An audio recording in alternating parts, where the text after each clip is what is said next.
there, Yokota, and welcome to another OT Weekly baking activity.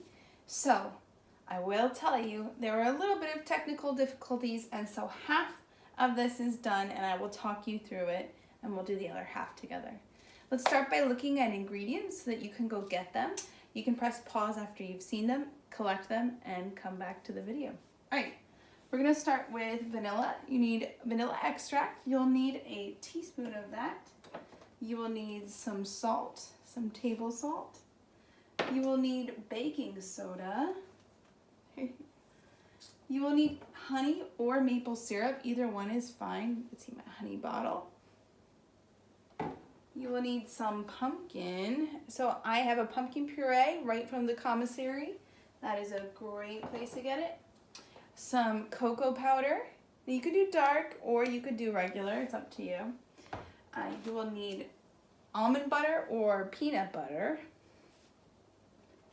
You will need some sugar, whether it's what I have, which is a dark cane sugar, white sugar, coconut sugar, whatever your needs are. You will need some chocolate chips. I have dairy-free kind that are all allergen-free. You will also need 2 large eggs, unless you'd like to substitute your eggs for flax meal or chia.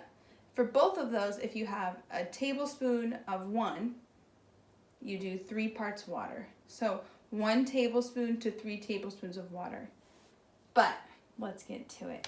So some of these things I have measured out for us already. I'll turn the camera just a little bit so you can see a little bit more. There we go. Okay, so I have a teaspoon of vanilla, which I'll pour there, and I'm gonna put that right in. My teaspoon of vanilla. Then I have 1/4 of a teaspoon of salt, which I actually already have measured out.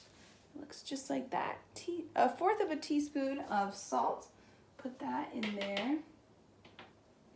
And 1/2 of a teaspoon of baking soda. It's already in our mix, but you'll have your 1/2 of a teaspoon.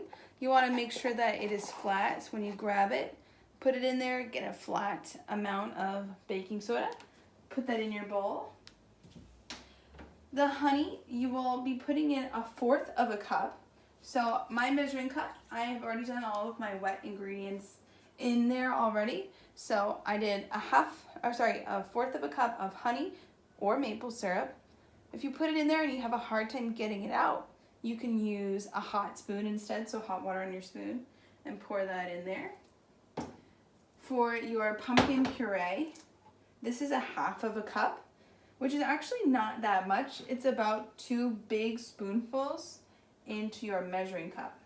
So you can mark your 1/2 of a cup with a marker or a sticker and put it right at your 1/2 cup mark. Put the pumpkin in and then put your pumpkin into the mix.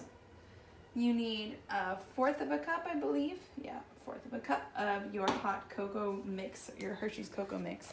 So when you open it up, you'll see you can put in your powder mix, 1/4 of a cup of that, a full cup of your almond or peanut butter or whatever you have at home. That's most of the jar. So you can use your measuring cups. Put in a cup of peanut butter and a 1/2 a cup of chocolate chips.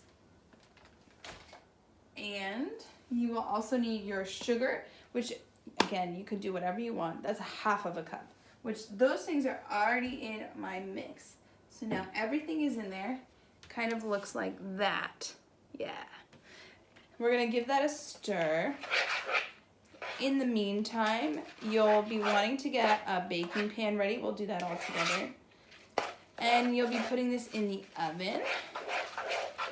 And it depends on if you have an American or a Japanese oven. So I'm getting my stir on. It kind of looks like a gooey brownie, and it will end up being a nice brownie texture. You can cook it in a muffin tin as well if you'd like. It's kind of your preference. You want to stir it until its texture looks like that. And you might want to save some extra chocolate chips or keep those out so that you can put them on top at the end. All right, so my baking dish. Right there. I'm gonna put some oil in it, so my, I guess I could call them brownies. They won't get stuck to the pan. So I'm gonna take a little bit of oil, put it on a paper towel piece. I'm pouring some oil just like that. If I can get the oil on there. There we go. Just a little bit of oil. And I'm covering my baking dish. There. Okay. Once you're oiled up, all the sides are oiled. You can also use a spray. I just don't happen to have that. You're gonna spoon your mixture into the dish.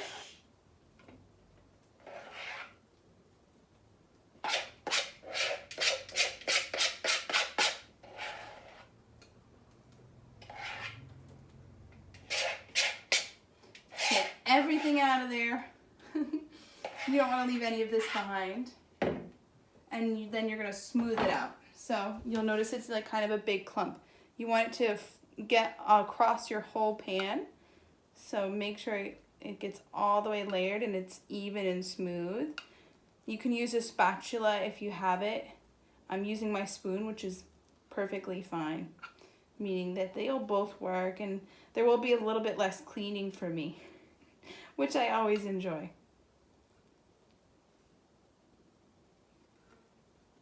Okay. Now that that's ready, I'm gonna put it in the oven for 20 to 30 minutes. You're gonna wanna bake it for your eggs at 350. If you have a Japanese oven, I believe it's 170.